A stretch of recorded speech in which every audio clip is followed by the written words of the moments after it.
Hi, and welcome to Conversations with B'nai B'rith International. I'm CEO Dan Mariaschin. Thanks for tuning in today. If you enjoy our conversation series, make sure you subscribe to the B'nai B'rith YouTube channel and like us on Facebook to watch our latest interviews. And of course, head over to our website, bnaibrith.org, to learn more about our humanitarian and advocacy efforts across the globe.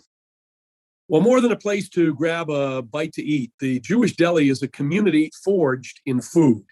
Once numbering nearly 3,000 in New York City alone, there are now just a few dozen delis left, according to the New York Historical Society. But don't count out delis just yet. Throughout the 20th century, delis weaved their way into American food and culture. And today, we can see the influence delis have made on how we eat, our sense of community, and much more, while still frequenting them. In a national exhibition developed by the Skirball Cultural Center in Los Angeles called I'll Have What She's Having, the Jewish Deli, co-curators Laura Mart, Kate Thurston, food writer and historian Laura Rabinovich explore the vibrant institution and how Jewish immigrants, mostly from Central and Eastern Europe, imported and adapted traditions to create a uniquely American restaurant. One of the exhibition's curators, Laura Mart, joins me now to delve into I'll Have What She's Having, how it became a nationally recognized and must-see exploration of the Jewish Deli's evolution into an American institution, and where we can expect to see the exhibit in the near future. Laura Mart is associate curator at the Skirball Cultural Center, which is devoted to Jewish culture. In addition to being co-curator of I'll Have What She's Having, the Jewish Deli, Laura has curated Another Promised Land, Anita Brenner's Mexico, Surface Tension by Ken Gonzalez-Day, and more.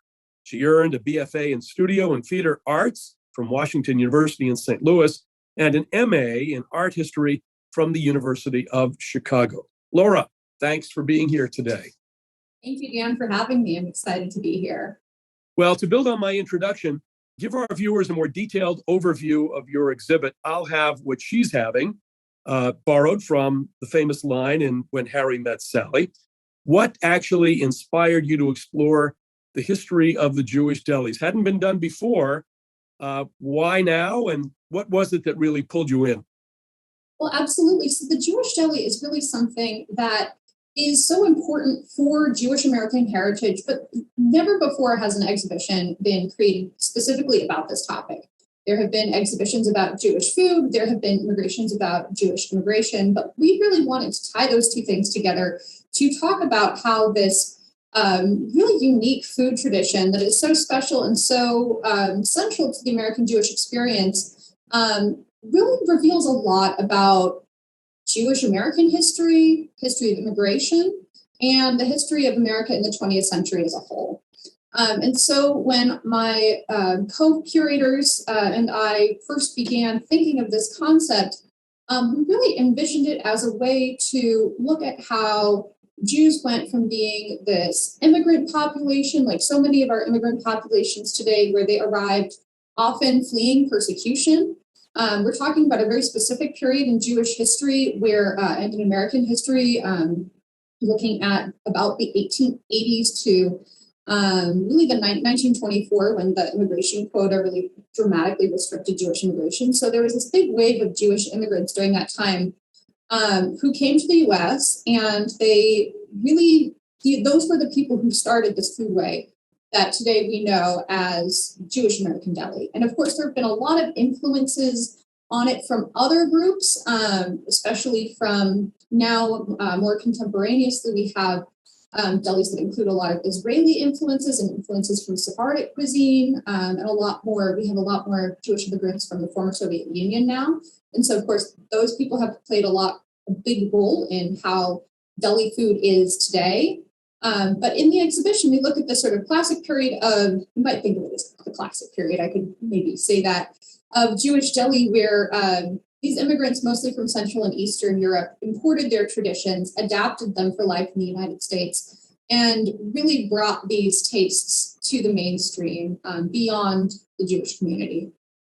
Yeah, well, these were like neighborhood restaurants, most of them, I suppose, in the beginning. This is where Jews lived. This is where they established their restaurants. And this was kind of like like comfort food. It's interesting what you say about other influences, because sometimes when I read a restaurant review in the New York Times or some other place, and it's kind of headlined as a Jewish deli, sometimes as you read into the review, it's more like a fusion deli. So we're talking here about the classic Jewish deli. So at their height, what types of delis flourished in the United States? Was this in most big cities? Because we think of New York, of course, all those 3,000, according to the New York Historical Society. And how did dietary laws play into things? We think of dietary laws today. We'll hear about, well, that's a Jewish deli. Doesn't necessarily mean that it's a kosher deli. So how does that all play together? And where did most of this activity take place? In other words, did we see this in places where there weren't many Jews? Or is this really limited to the urban areas of our country? So I can answer that by diving into the history a little bit. By 1900, most American cities had a Jewish neighborhood. And so in those areas, of course, the center of Jewish communal life always had to include cemetery, usually some kind of synagogue. And then, of course, there were the businesses that people created that served the needs of the Jewish community. And as you mentioned, one of the primary needs was food that conformed to Jewish dietary laws. So this is where you get the need for delis. And a lot of delis started as just very small businesses. I'm talking micro businesses, things like people selling pickles on the street or having a push cart where they sold, perhaps they sold bread, perhaps they sold herring. In these often very low income immigrant neighborhoods, meat was a luxury. And so you had, things like knishes, things that are very, the ingredients are much more economical. And so that was easier for Jewish immigrants to sell to each other so that they could, produce food that conforms to dietary laws, but also have food that, this was how they supported themselves, right, economically and communally. And as the Jewish immigrants grew these businesses, they grew into things like brick and mortar stores, and sometimes they were mostly grocery stores that sold processed kosher products. This was also the beginning of industrial production of food in the United States. So you have things like packaged goods that you didn't previously have. So that was a big part of the origins, right? This was not a time when you had supermarkets. You had your corner grocery store, and you could go there to get your goods. And if you needed to buy things that were kosher, you needed to go to a place that sold kosher goods. And a lot of these places realized that their clientele also wanted some hot food, some food that they could take away that they didn't have to prepare themselves. A lot of these people were living in tenements. They didn't necessarily have kitchens that they could cook in. There was a lot of, people who, there was a lot of need for this hot food. And so these basically grocery stores started adding tables and chairs, or maybe a little lunch counter, at least a takeaway counter. And so that's where you really get the birth of things like sandwiches. And over the course of the 20th century, you think of the heyday of the deli, perhaps in the 40s, 50s, 60s, maybe the 70s, that era. You think of these enormous meat sandwiches, and that was not at all what delis were serving at the beginning. There were places that did serve pastrami, but it wasn't, this decadent thing. And what happened was, during the course of the 20th century, as American Jews became, a large portion of American Jews, they became upwardly mobile with successive generations.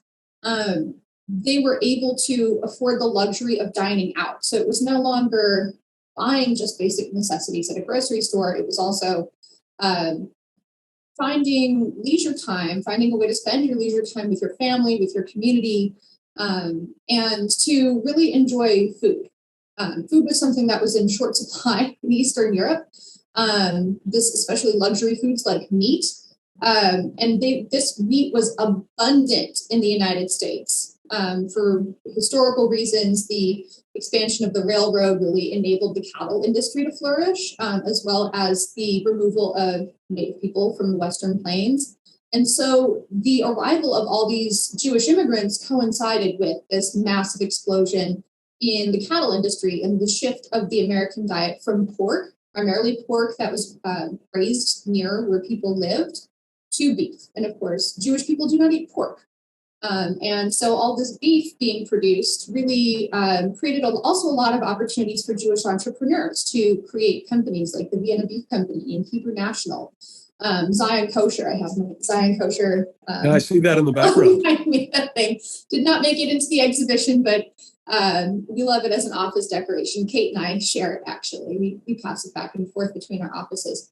But back to my point, these companies really grew out of the need for kosher meat products to be industrially produced. There were also family kosher butchers, your local butcher. And so this really, this infrastructure, this food infrastructure really grew up around these immigrant neighborhoods, and then of course evolved as, successive generations of these families took over the businesses and changed them, and also successive generations of customers, their needs and their habits changed. Yeah, in my mind's eye, I think of the deli that I have in mind. The particular one is the one which was in Brooklyn, in the Midwood section, not far from where my aunt and uncle lived, and I can picture the front window of this deli with the salamis hanging in the front window. Then there was a counter. That's where the sandwich guy, I guess, made his sandwiches.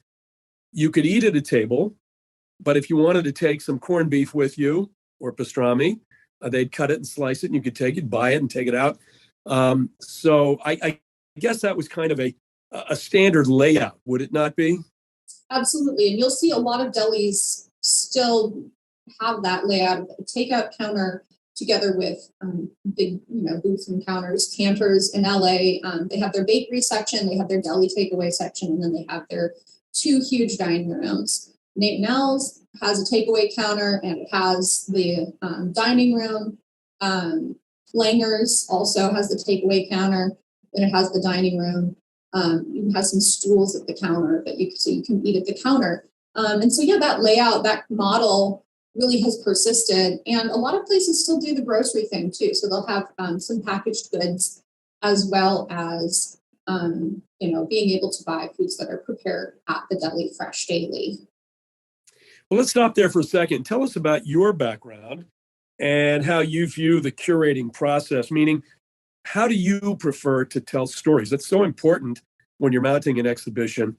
And I'm just assuming that the Skirball Center generally gives you a good deal of creative autonomy, particularly for a project like I'll Have What She's Having. Yes, it's great. It's really fun work. It's really challenging, and it's really intellectually stimulating, which is something that I really enjoy. But my background is really as a cultural historian, right? My background was in art history, like you read on my bio. But working with the Skirball, I've really had a lot of opportunities to look at other aspects of culture, both Jewish culture and cultures that intersect with the Jewish experience, immigrant cultures. And so this project is really an interesting amalgamation of looking at Jewish culture specifically and looking at immigration specifically. So we really focus in the exhibition on telling the story of how, how these immigrants, and these were immigrants from all over Central and Eastern Europe, with different and distinct foodways and traditions, how they brought their traditions to the U.S., and how those traditions manifested not only in food, but also in other cultural practices surrounding deli culture. So, we look at the tenement culture, we look at Broadway, we look at the survivor communities from, the Holocaust survivors and refugees who became an integral part of deli communities in the post-war period. And so from my standpoint, it's so interesting to look at all these things because of the process for creating an exhibition like this allows me to do research in a lot of different ways. There's book research, looking at how other historians have thought about this topic. There's primary source research, so digging into archives and seeing what's there. For instance, we found this really interesting magazine at the New York Public Library's Jewish division called Magen David Delicatessen magazine. It ran from the late 1920s until probably about the 1940s. And it was a magazine that was published exclusively for deli dealers in the New York area. And it had fascinating articles about sausage production, and every issue had a price list that was published. And so being able to go back in history, it's like time traveling. It's really fun. And then another, probably my favorite part of the research is being able to go out into the community and meet people and eat. So I ate a lot of food. Kate and I went to New York City and did some research there. We went to Katz's. We went to Second Avenue. We went to Yonah Schimmel.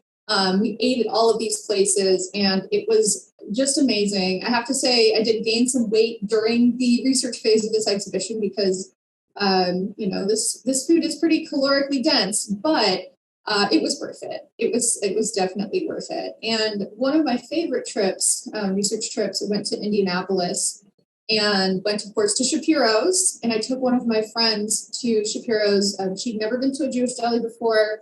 I introduced her to pastrami and celery, and we had a great time. And so it's really a great way to not only be able to create something that is educational, that allows people to learn more about Jewish heritage, whether they're Jewish or not, but also to be able to bring my friends and family into it. My extended family, of course, is very into this exhibition. Many of them are Jewish, and so they were just thrilled to be able to learn more and bring their big, their Shabbos groups in and all of that. And so it's really an exercise in building community in a way that was just beautiful. And of course, being able to work with amazing people like Lara, who is just a wealth of knowledge about Jewish history and about food history in particular. Lara wrote her PhD dissertation on the history of pastrami. So she knows of which she speaks. And it was just so much fun especially going with her to different restaurants, because she's a food writer. And so the people would know her, and, little extras would appear. It was just, it was fun. Well, you can't have a pastrami sandwich without a glass of celery, that's for sure. And I know my aunt always had a bottle in the refrigerator too. Really an acquired taste, but it does go well with the pastrami. So I'm glad you mentioned celery. Let's move into the show's planning and design. Was it difficult to find model makers who could replicate the deli scene, deli fare? Was it difficult conveying the taste and the smell? I talked about this aroma that used to waft out of this deli in Brooklyn that I used to go to, my aunt and uncle would go to. How was this all put together? Who do you go to put this together so when you walk in, you have a sense that you're really there? So it's interesting that you say that, because that was a big concern of ours as we were planning the deli and exhibition. And one of the things that's kind of a little museum inside baseball is many people, probably listening to this, watching this, have been to museums, and they say you can't bring food or drink into the gallery. There's a very good reason for that, which is that anything with an odor will attract vermin that are destructive to museum collections. So we can't actually have odors or real food in the gallery. So this is where the Skirball's village of other wonderful departments came in. We have a great cafe, and they came in with the taste and smell side of the equation. And we worked with a great exhibition designer and some spectacular fake food artisans to create the look and feel inside the gallery. So our exhibition designer, Debbie Fensel, she created this really playful treatment with the brown wainscoting and black and white checkerboard floors and the kind of beige walls that would feel like a deli, that kind of down to the Formica fake wood countertop treatment on some of our casework. So it would really feel like that authentic deli materials, right? And then our fake food artisans created these superb replicas of cheesecake and lox and bagels and a corned beef sandwich, and got some salami, some pickles, some coleslaw, just really, really, and of course the matzo ball soup, can't forget that. That was my favorite one. But a little story about one of the sandwiches. It had the artisan had put mustard on it. It looked like mustard, but it was really a lot of mustard, and it was a color that was very reminiscent of American cheese. And that's just not how a corned beef sandwich should be. American cheese. I'm sure somebody's done it, but we knew we would get some pretty angry comments about that. So one of our technicians in the museum, who's just superb with this kind of craft stuff, was able to remove some of this replica cheese and to embed some little caraway seeds in the bread, which of course we had to shellac and like fully coat first so they wouldn't smell or attract the bugs that I was talking about earlier. Then he made the bread look all toasty, and it just looked perfect when it was done. So it was really fun doing this. We had to order kugel and have it shipped to somebody because they weren't able to get it locally where they were located, this artisan. And so they actually used this kugel that we shipped them to, they made a mold of it, it replicated it in resin, and there it is, and it looks just like the real thing. That's a good way of I didn't realize that's what they were called, as fake food artisans, but apparently they did a good job. In addition to the Zion artifact, which you have behind you, what about real artifacts? What did you bring in? What did you find that could add to the atmosphere of the deli? Well, we are lucky at the Skirball to have a great collection of Jewish artifacts dealing with Jewish American life and the Jewish American experience. And so we were able to draw pretty heavily from our own collection. We had some uniforms. We had a bunch of knives, believe it or not, a very specific knives, one for a shahet, for poultry, for slaughtering poultry, one for just a meat cleaver, and one that is a lox knife. And it's very long and thin. It's a very interesting shape. And so we had these items, and then we went to other collections around the LA area as well as across the country to find other items. So we borrowed a meat grinder from the Center for Jewish History. We borrowed a large neon sign from the Valley Relics Museum, which is a great place here in LA. It's kind of a hidden gem in the San Fernando Valley. And this was it's a delicatessen kosher meats, and it had the beautiful yellow Star of David with the word kosher in Hebrew in it. Just a spectacular artifact.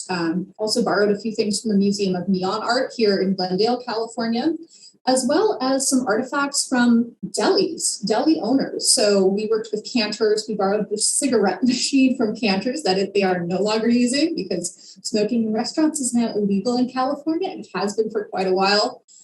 So their cigarette machine was just sitting in storage in their, I believe, attic. And we brought it here, we spiffed it up, and now it is part of the traveling exhibit as well. And so people were really generous with their artifacts, and we're very grateful to all of our lenders who made it possible for us to tell this show through artifacts. But it's interesting because a lot of other museums didn't necessarily collect this kind of thing. There weren't extensive menu collections. Even the New York Public Library, which has a pretty great collection of historical menus, only had a handful of deli menus, which we created. Some of them we created facsimiles of for the exhibition. And it was hard to find a lot of these materials because it wasn't considered at the time, it wasn't considered to be worth collecting. It wasn't something that, this institutional culture was interested in investing in, because it just was not considered a subject worthy of serious historical investigation. And that has changed a lot over the last few decades, especially the last decade, where food and food history is increasingly becoming a subject where serious scholarly attention is, this work is being done. These investigations are being done in ways that, and this topic is being taken much more seriously than it was. But at the same time, food is still ephemeral, right? We're not gonna put real deli food in the exhibition because it'll start to look off within a day or two. Right, unless the exhibition runs only a day or two. Otherwise, you'd have to change it, frequently. But let me add to what you just said, or ask a question related to what you just said. Talk about the juxtaposition of having this key part of Jewish culture, Jewish history, delis, as part of a museum exhibit, while also embracing the relatively few delis that are still open. In other words, you are celebrating something that's now largely in the past while enjoying it in the present. In a way, I kind of, I'm a little wistful about the disappearance of these delis because it's one of the last vestiges of the immigrant period and subsequent to the immigrant period, that kind of intermediate period in American Jewish history between the arrival of the immigrants and then later generations. And that era is disappearing.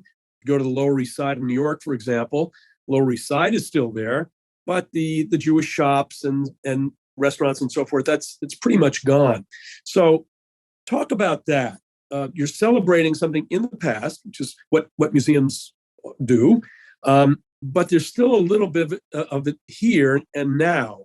So what has been the response to that? When people go through the exhibition, what do they talk about? Do they feel that this is kind of longing for the past, or this is kind of interesting, it's kind of quaint? What's the reaction?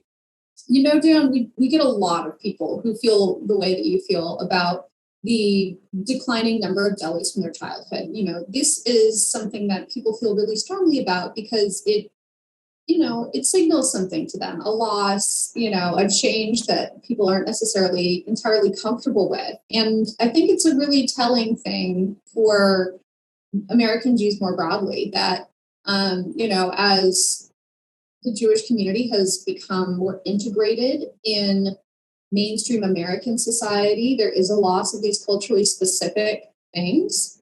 But at the same time, they've been almost integrated into broader culture. This idea of fusion that you were talking about earlier, delis have kind of always been a fusion, which is really fascinating. Like these foods this foodway did not exist as we know it in America. It did not exist in Europe. There wasn't as much beef. All of these dishes came from specific and different places. They weren't necessarily served under the same roof. And so the story of Deli is a story really of constant change.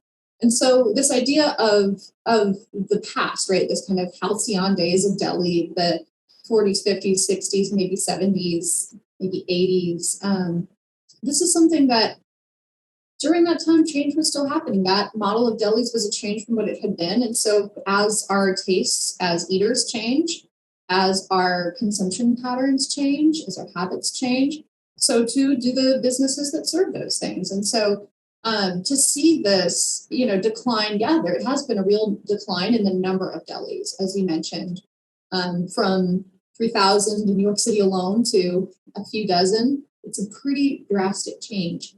But what's happening is that these foods are being served elsewhere. You can find a Reuben sandwich on many restaurant menus that are not specifically Jewish delis. And you'll also have new restaurants opening that take these deli traditions and really revamp them for contemporary taste. So you have within the past 10 to 20 years, you have places like Bison's in San Francisco doing the farm to table, everything made in-house.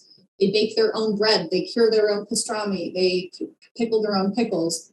All of these things, okay, a lot of delis have always pickled their own pickles, but making your own pastrami in-house is very, very time and space intensive. And most delis over the past few decades have gone to outsourcing that to food companies, food service companies. And so it's changing in accordance with contemporary tastes. And it's also, there are a lot of pressures on these large scale delis, like the big vinyl booths, 50 big vinyl booths and the huge counter, glistening bakery counter full of cakes and all this stuff, the trays and trays of cookies. That takes up a lot of real estate. Real estate's very expensive. And so there's a lot of financial pressure on deli owners too. And so that often causes these delis to close. And another thing that really has been a pressure in the past few decades has been just generational transition. There is, it's difficult business running deli. It's difficult business running any kind of restaurant. And this is very labor intensive. The hours are long and the margins aren't necessarily very high. And a lot of people who owned delis and ran them, did that because that was the business that they could do with the professional training opportunities that were available to them. And they often wanted better things for their children, more lucrative careers. And so they often encouraged their children to go into professions like law or medicine. For example, Drexler's Deli, which was here in the San Fernando Valley from the 1950s to the 1990s, was owned and operated by Rena and Harry Drexler.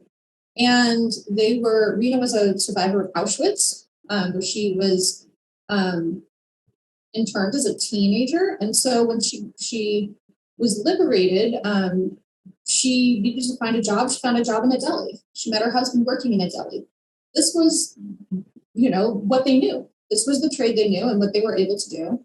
And then when they came to the US, that is what the business they started. And then they had children, and their children grew up, and now their son David is a lawyer. And he said that they didn't want him to take over the deli. So you have these families where the children are not encouraged to take over the business. But then you have delis where they are, like the Cantors family still continues to run Cantors. And so it's just very specific and personal for these families and for the children, especially, to decide whether or not they want to take on the burden and carry the legacy forward and do the work and maintain that community.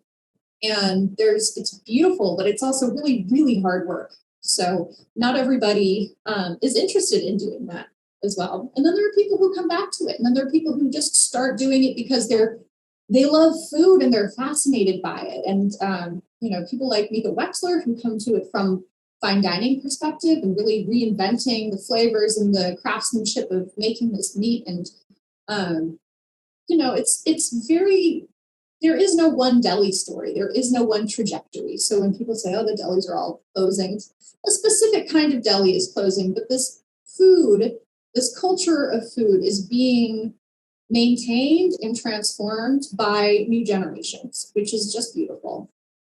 It's interesting. In addition to the good food, I think there are still a few left. You've mentioned a couple in Los Angeles. Of course, there's Katz's on the Lower East Side, which not only are selling and which was featured in When Harry Met Sally, but they're also outposts of nostalgia in beyond the food and beyond the menu. There still is an opportunity in a few of these places, if you search them out, to at least get that experience with the Formica tabletop and the all of the other appurtenances of the classic deli. Now, I have no doubt that many in our audience will want to see I'll Have What She's Having, the Jewish Deli, in person. Although the exhibit has ended at the Skirball, where will folks be able to experience it down the road? I think we mentioned the New York Historical Society. Tell us more about that, the dates, and when they can see it. Absolutely. So we are so excited that this exhibition is embarking on a national tour, and we've had interest far beyond what we can actually schedule. So the venues that are currently scheduled, we have 3 venues. We have wonderful places, wonderful and interesting museums that everyone should see regardless of when this exhibit is there. But for your audience who's interested in seeing this exhibition, it will be on view at the New York Historical Society from November 11th to April 22nd, 2022. It will be at Holocaust Museum Houston from May to August 2023. And then after that, it will go to the Illinois Holocaust Museum in Skokie, Illinois, where it will be on view from October 2023 to April 2024. And we may have one more venue after that, but that is its current trajectory. And so I hope that anybody who is watching this who's interested in deli history will come and see the exhibit. There's a lot of fun interactive components as well as some deep dives into deli history. And everywhere it will be on view, we are working with our partner venues to introduce stories from that local deli community. So there's sure to be something that's relevant for viewers in, of course, New York City, and then in the Chicagoland area and in Houston. Well, we'll be sure to catch this in New York when it comes. Looking forward to it. I'll Have What She's Having, the Jewish Deli, the national exhibition developed by Laura and her colleagues at the Skirball Cultural Center, will be opening in November at the New York Historical Society before, as she said, heading to Houston and Skokie and then touring museums across the U.S. through 2025. Head to Skirball, that's skirball.org/exhibitions for more information. Laura, you and your co-curators, Kate and Lara, have done a remarkable job exploring how Jewish delicatessens became a cornerstone of American food culture. Thank you again for being with us today. Thank you for having me, Dan. Well, our gratitude to Skirball curator Laura Mart for guiding us through the nationally recognized exhibit, I'll Have What She's Having, the Jewish Deli. And of course, thank you for tuning into this conversation with B'nai B'rith. If you enjoyed this interview, make sure you check to all of our programs by subscribing to the B'nai B'rith YouTube channel and liking us on Facebook. And be sure to visit our website, bnaibrith.org, to learn more about our important work, including our efforts supporting Ukrainian refugees, as well as those still within Ukraine's borders more than 8 months into the war. For my guest, Laura Mart, and for B'nai B'rith, I'm Dan Mariaschin. Join us again soon.